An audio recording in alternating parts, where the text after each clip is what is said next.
Bonjour à toutes et à tous et bienvenue dans notre nouvelle édition de On ne vous dit pas tout. Aujourd'hui, le sujet de notre émission est très d'actualité. Ceinture et route. Un sommet a lieu actuellement à Pékin.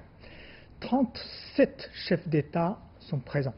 Cela prouve que l'intérêt du monde entier concerne ce projet ceinture et route proposé par le président chinois Xi Jinping en 2013 a suscité d'énormes intérêts.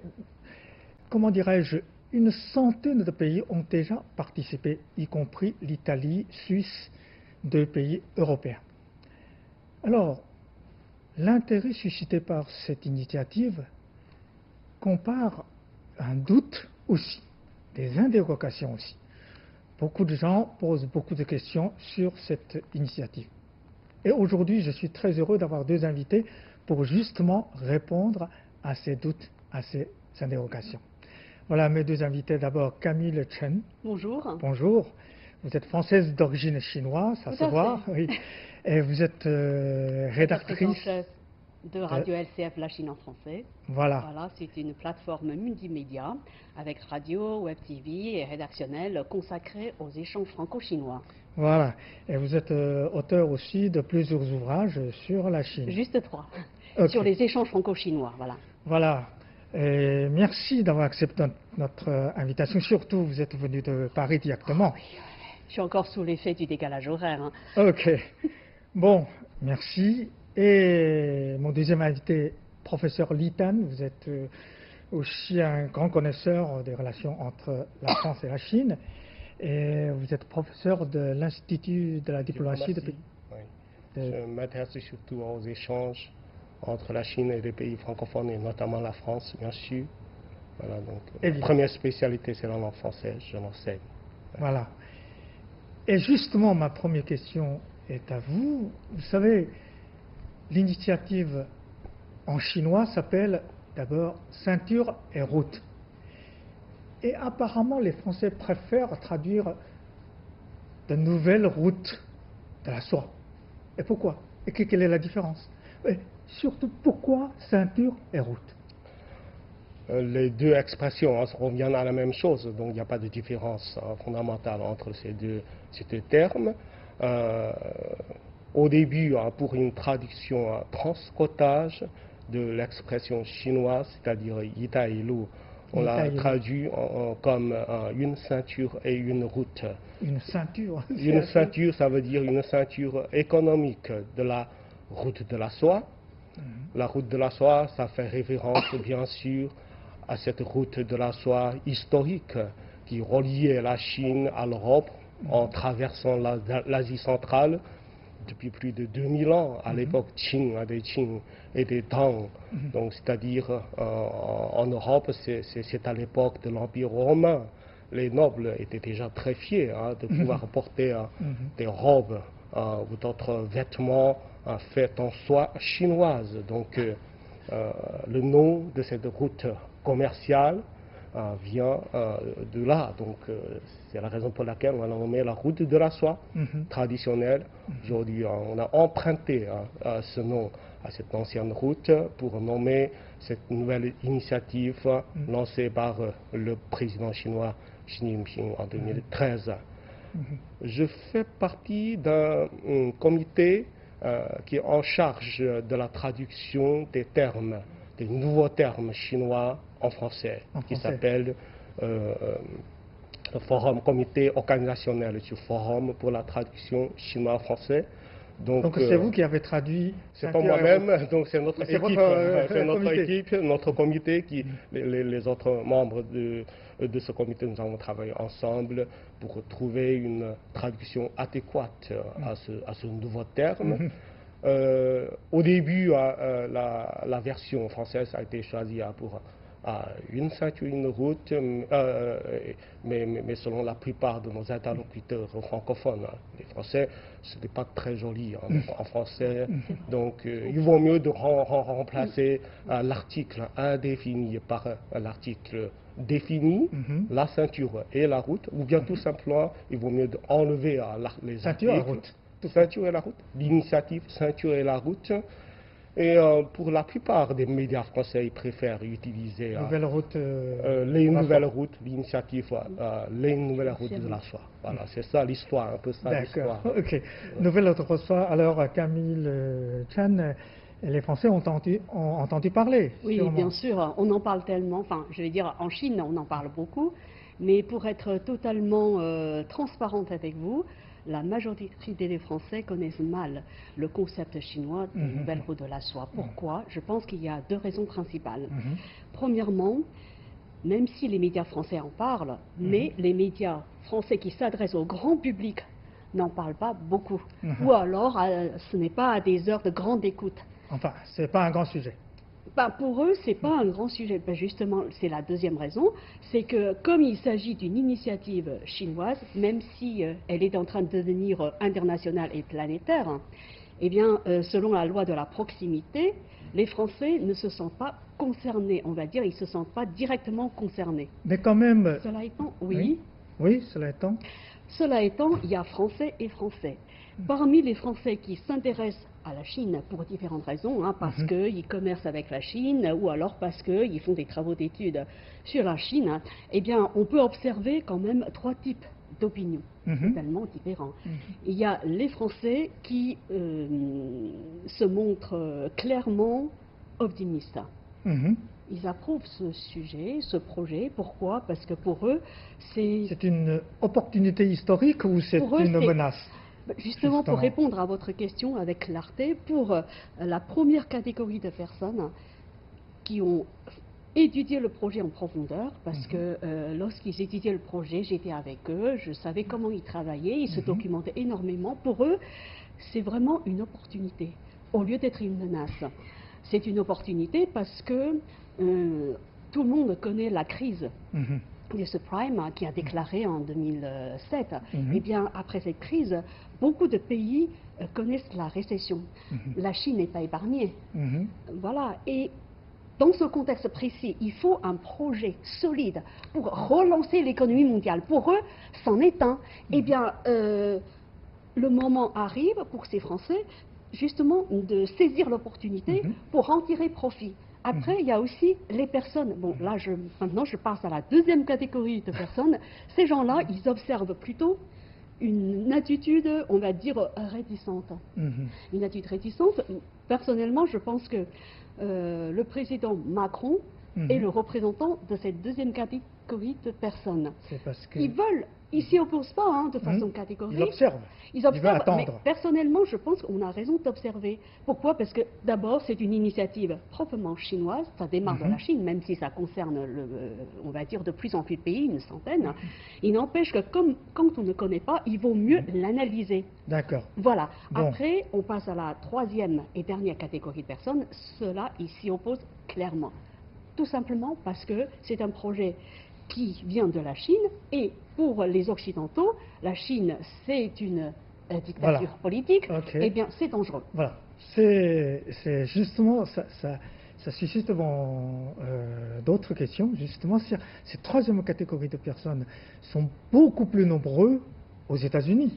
Évidemment, les États-Unis surtout. J'ai lu un article dans New York Times, il a dit, et les pays bénéficiaires de ce projet seront endettés jusqu'au cou parce que la Chine va investir, parce que surendettement, ce sera leur futur, leur avenir. Quelle est votre réponse à cette analyse? Oui, c'est une thèse qu'on entend très souvent maintenant en Amérique du Nord ou bien en Europe, dans les médias, les grands médias, donc, très suivis donc, par le monde entier. Mais à mon avis, c'est une thèse fondée nulle part, qui a été à maintes reprises démentie et rejetée par les personnalités politiques, économiques ou culturelles des pays concernés, par exemple par le président kenyan, du Kenya, par l'ambassadeur du Sri Lanka en Chine, par le ministre des Finances des Philippines, selon ce ministre. Donc la dette envers la Chine pour un pays comme les Philippines ne représente que 0,65% de la dette extérieure de ce pays. Alors pour ces médias qui s'inquiètent pour ce qu'on appelle la soi-disant piège de la dette, alors je voudrais leur poser une question. Pourquoi vous ne vous inquiétez pas pour la piège de sous-développement ou la piège de manque de croissance pour ces pays en voie de développement? Alors, si les pays coopèrent avec la Chine pour développer des projets d'infrastructure, les autoroutes, les chemins de fer, les aéroports, les ports maritimes, etc., etc., c'est comme ce qui a été dit très bien donc par un proverbe chinois. Avant de vous enrichir, il faut commencer par la construction d'une route. Voilà, donc les investissements dans ces infrastructures, c'est une condition incontournable pour ces pays de sortir de la pauvreté, pour embrasser le développement. Donc il faut regarder les choses sous cet angle-là. Donc voilà ma première réponse. C'est aussi l'expérience en fait de la Chine. La Chine peut se développer. Voilà, la Chine a parcouru exactement ce chemin pour atteindre le niveau d'aujourd'hui. Donc la Chine a encore beaucoup d'efforts à faire et elle souhaite tout simplement partager ses expériences avec ses partenaires. Alors, Camille Chen, vous êtes en France. Est-ce que, moi j'ai lu beaucoup les médias français, j'ai essayé de suivre l'actualité en France. J'ai lu qu'il y a certains Français, je ne citerai pas son nom, disent que l'initiative proposée par la Chine constitue un projet néocolonialiste, à peine déguisé. Certaines sont allées encore plus loin. Il écrit ainsi. La ceinture et route serait en fait un prétexte utilisé par la Chine pour construire des bases militaires un peu partout à l'étranger, dans une volonté d'expansion coloniale. C'est pour nous les Chinois un peu très fantasme. Oui, c'est un peu choquant, n'est-ce pas? Vous avez entendu Bien en France? sûr. Oui. Alors, il faudrait dire deux choses. D'abord, critiquer la Chine et en France, on va dire politiquement correct. Très correct. Voilà. Ceux qui critiquaient la Chine dans les années 80, dans les années 90, étaient très nombreuses. Aujourd'hui, il y en a moins parce que de plus en plus de Français vont en Chine, ils ont vécu en Chine, ils savent ce que c'est que la Chine. Eh bien, ces gens-là, maintenant, ils commencent à multiplier les discours, je ne dirais pas 100% notatifs, parce qu'il faut rester objectif. La Chine, ce n'est pas un pays inattaquable. Eh bien, eux, ils apportent des points de vue beaucoup plus objectifs. Voilà. Après, bon, ceux qui disent que le projet chinois, ça s'inscrit plutôt à la volonté de la Chine, à la volonté chinoise d'expansion colonialiste, personnellement, je ne pense pas que ce soit fondé. Tout d'abord, la Chine n'a jamais colonisé aucun pays dans son histoire. Voilà. Dans ces conditions... On oublie très vite. On oublie très souvent ce fait historique, ou alors beaucoup l'ignorent. Il y a beaucoup de Français qui critiquent la Chine par ignorance. Eh bien, dans ce cas-là, puisque la Chine n'a jamais colonisé aucun pays, parler de colonialisme, je pense que c'est sans fondement, que ce soit qu'il s'agisse de colonialisme ancien ou néocolonialisme. Après, je pense que les personnes qui tiennent ces propos, ce sont des gens qui, lorsqu'il s'agit d'analyser la Chine, ils adoptent systématiquement une grille de lecture strictement occidentale. À ce propos, je me souviens d'une citation d'un sinologue d'un sinologue français qui s'appelle François Julien. Il a dit ceci, de mémoire, je ne me souviens pas exactement, il dit que nous sommes habitués, à propos de ces Français qui critiquent la Chine, nous sommes habitués à une forme de colonialisme à la romaine, c'est-à-dire on débarque avec des troupes, on conquiert, on tue, puis on construit des hôpitaux, des écoles. Eh bien, c'est ce que les pays occidentaux ont fait. à l'époque coloniale. En ce qui concerne la Chine, eh bien, les Chinois, bon, maintenant, la Chine connaisse une phase, après 30 ans de croissance à marche forcée, la Chine commence à investir à l'étranger. Bon, on peut percevoir ça comme une forme d'expansion. Je pense que c'est normal, ça s'inscrit dans le développement normal de l'économie d'un pays. Eh bien, cela étant, il dit, la Chine, elle, pratique une autre forme d'impérialisme, si on veut rester sur ce terme. Eh bien, surtout, la Chine a une autre vision de la domination. Donc, il faudrait changer d'optique quand on parle de la Chine, et surtout quand on analyse des projets comme celui-ci. Et vous êtes professeur concernant la diplomatie. Qu'est-ce que vous en pensez, ce que dit Camille Chen? Je voudrais utiliser donc, le sujet principal de ce sommet oui, pour la ceinture de la route. Donc, le destin commun pour l'humanité. Le destin commun. Voilà, de le destin l'humanité. commun. Oui. Entre la Chine et les pays donc, en voie de développement, c'est-à-dire pour la plupart de ces pays, les anciennes colonies des puissances occidentales et notamment européennes, quand on parle d'une communauté de destin sino-africaine, par exemple, on fait très souvent référence à un passé commun. Donc nous avons gardé un souvenir commun de ce passé douloureux, imprégné de sang et de mauvais souvenirs. Justement, lutter contre le colonialisme. Pour une lutte commune contre la colonisation, le colonialisme. Donc, comment pourrait-elle, la Chine, retourner dans ce cercle vicieux? Donc, les conditions avancées par les Chinois pour proposer, avant de proposer cette initiative, la ceinture et la route au monde entier. Le socle de tout cela, de toutes ces conditions, c'est un respect de la souveraineté et de la dignité nationale. J'ai une autre question à vous poser parce que vous êtes chinois. La Chine, depuis 5 ans, a lancé un vaste combat contre la corruption. Et justement sur l'initiative ceinture route, certaines critiques venaient de l'Occident, disant que oh là là, la Chine va corrompre le monde entier. Qu'est-ce que vous répondrez à cette accusation? La lutte contre la corruption, c'est une tâche commune à tous les peuples. Donc il n'y a rien de contradictoire entre la lutte contre la corruption et le développement de l'initiative La Ceinture et la route, et notamment le développement des infrastructures.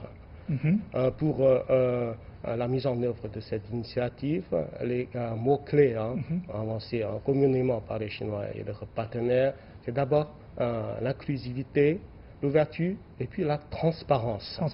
Transparence.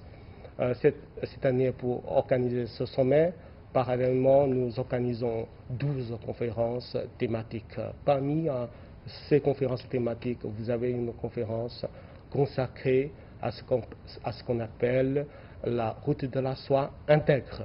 Donc l'accent a été mis sur la moralité, sur l'intégrité.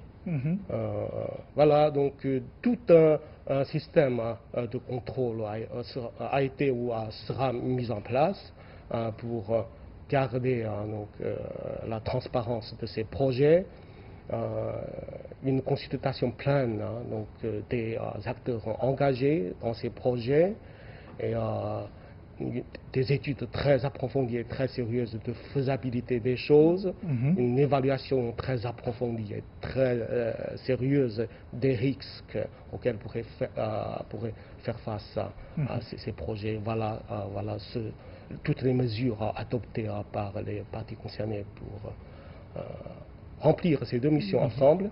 Voilà, la lutte contre la corruption et la promotion de l'initiative. Je vais juste rebondir sur ce qu'il vient de dire.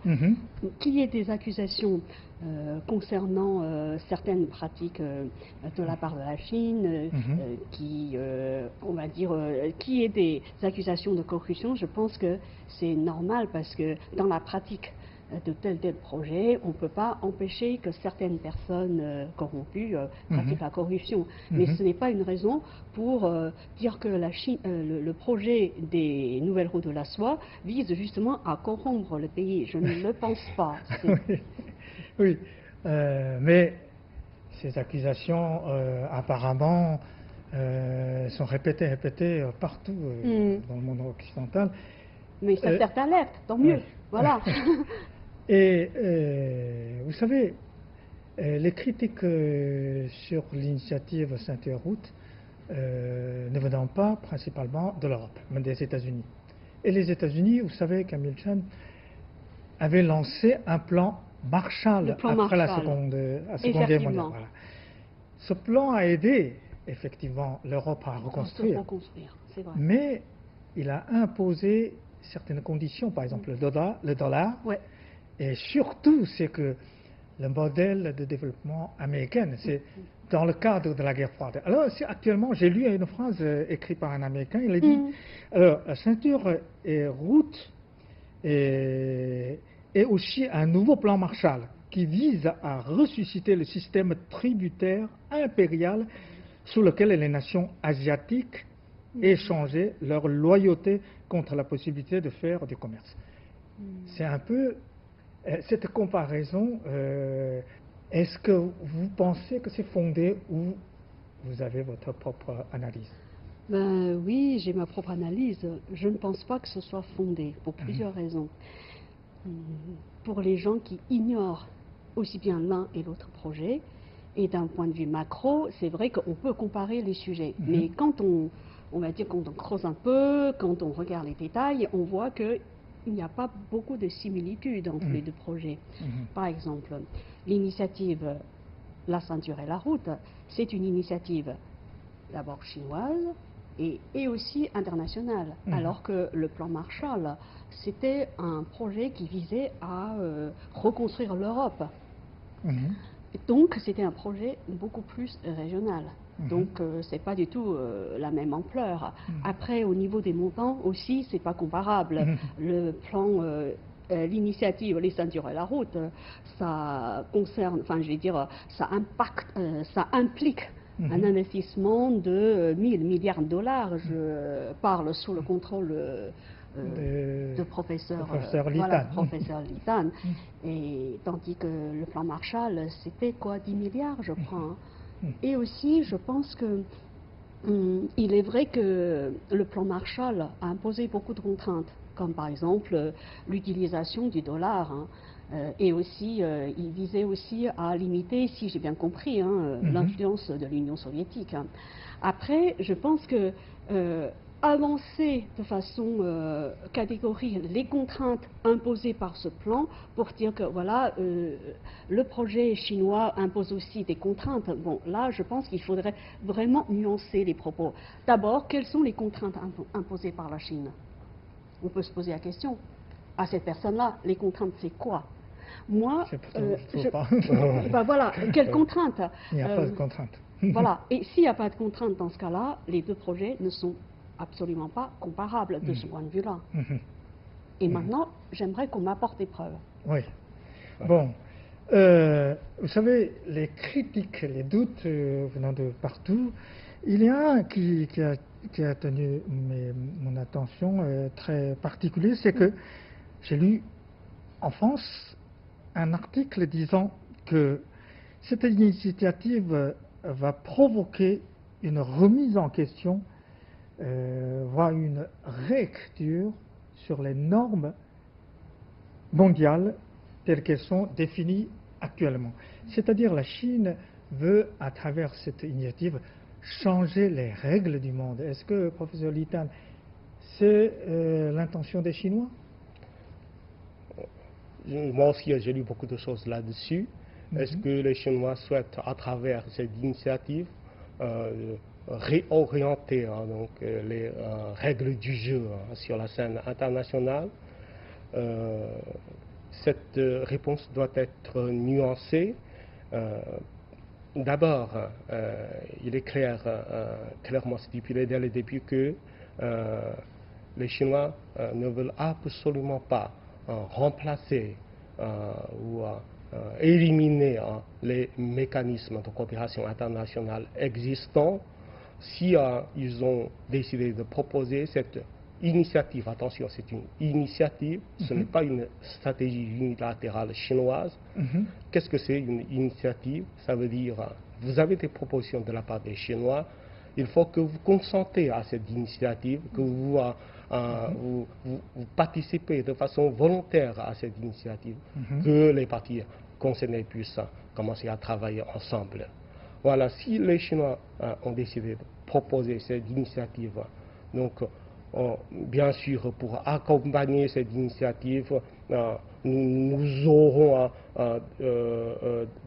des principes comme le principe de l'ouverture, le principe d'inclusivité, le principe de la transparence.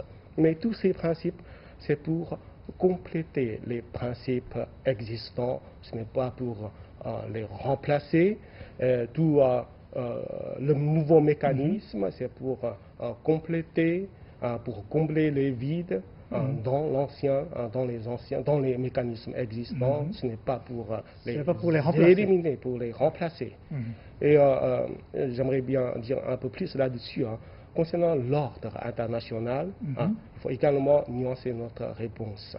D'un côté, la Chine protège, préserve avec la plus de grande détermination l'ordre international de l'après-guerre, c'est-à-dire fondé sur le rôle prédominant de l'Organisation des Nations Unies, fondé sur les principes comme les 5 principes de coexistence pacifique. Mais de l'autre côté, est-ce que dans l'ordre international existant, il n'y a aucune faute, il n'y a aucun défaut? Apparemment non. Vous pouvez constater des déséquilibres, vous pouvez constater des vides à combler, vous pouvez constater des injustices. Il faut améliorer cet ordre.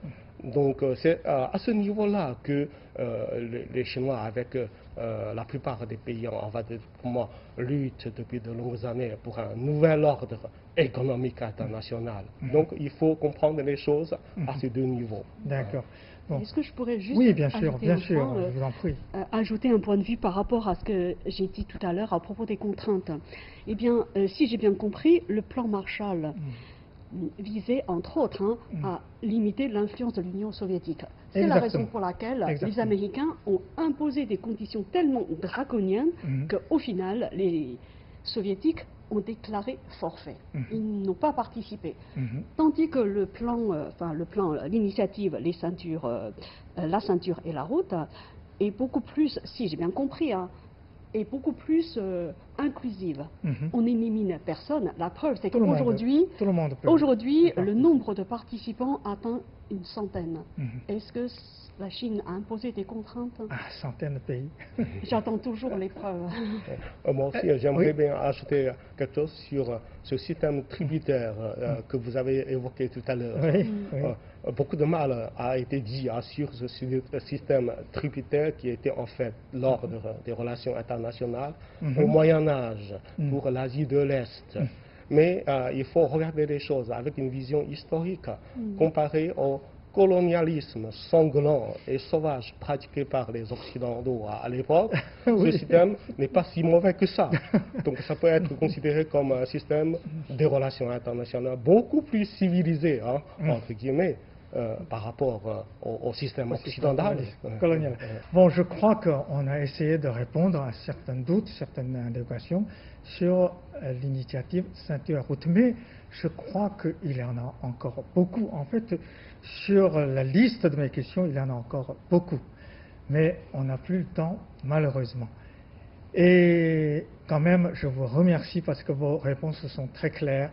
Et je pense que nos téléspectateurs peuvent comprendre beaucoup plus après avoir vu notre émission. Merci Camille Michel, merci Lita. Merci aussi à nos chers téléspectateurs. Merci pour votre patience et à la prochaine.